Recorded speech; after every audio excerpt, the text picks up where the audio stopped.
изложба ме накара да се замисли отново за наследството на Петър Попов. То си е отговорност.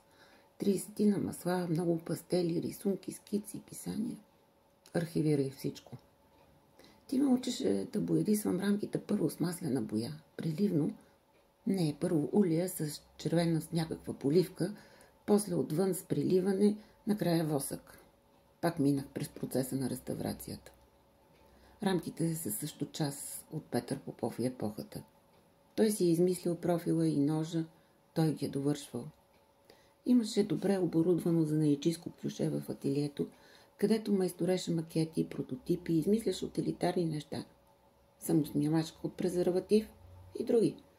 Реставрирах неговите четки самоделки от неговата ваза пред неговия статив. Още не съм изрисувала капут мортума от Пенчо Светкавицата. Попов поддържаше запаси от страх да не остане без любимия си цвят. Най-оттрепания в гамата. В ателието след смъртта му намерих писмо. В него пишеше кое на кого да се даде, а аз да изрисувам боите. Още ги използвам. Дали защото рисувам малко, дали защото съм различна.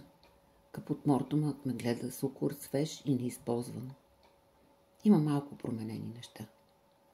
В ателието в Нисово си е там, работя в него. Там е и библиотеката, и самовара, и чинията на стената от голямото ателие. Откраднаха пушките от стените, но препарираната птица си е там. Рисувала съм я, участва в инсталации. Новото е внук, който прави сгради и алгоритми. Таньок полива, копае, плете, чете, както винаги на ниво. С малки изключения няма промяна. Светът продължава да се върти, а авджийството не е на мода, като вегетарианството. Феминизмът елиминира отношенията и вицовете, но не и тук на Балканите. Има войни без край. Така че спокойно, че съм момиче. Това сега не пречи. С косата си правя мустаци и заприличвам малко на теб. По мазолите сме еднакви. Ти не си жив. Жив си. Не си. Си и... Картините ти живеят в фотостаичката и чакат поправка на художествената галерия в Русе, която тече. Трябва да са публично достояние. Чакам момента да ги дам на подходяща институция, за да се видим и за всички постоянно. А галерията тече. Ако се сещаш за друга институция, дай знак оттам. Пейзажът в Нисово е същия, но по-разчертан, по-европейски.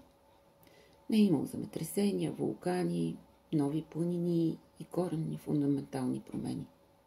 Само разресването е с машини от Европейския съюз. Малко храсти и гори, малко дивеч, но има все пак. Зайци. Новата ми изложба е за зайци. Не третирам петното, натрупването, боята. Съвсем други неща ме вълнуват. Смисълът, чувството, размисълът чрез други средства. Но обичам боята и терпентина. Понякога рисувам с тях. Баща ми рисувам и с компютър. Трябва да видиш, би ти харесало. Вече съм на годините, на които ти умря. Моите книги се пронукват между вашите. Наслагване. Странствах дълго и затова не съм разровила всичко. Правя и моите неща, а ровенето ме вкарва в специално измерение. Тук има някои новоизровени рисунки. Вече и аз имам бели коси и нося очила. Дали ще умра тая година, както направи ти? Всъщност, вече трябваше да съм умряла. Произведенията ми се трупаха от твоите подлегла, върху мебели от твоето време. Откакто ни наближи тази изложба, ходя на гроба ти и се боря с враговете. Те щяха да ти харесат. Червени стъпла, капут мортум плодове. Все се каня да ги нарисувам. Отдолу твоите кокали, отгоре аз мотиката. Гробът ти не е това, което искаш, защото Радулов нямаше подходящ камък. Но нали е край реката в сянката на дърветата. Поздрав! Доскоро Еслица, Нисово, 2025 година. Писмо до себе си и до Петър Попов.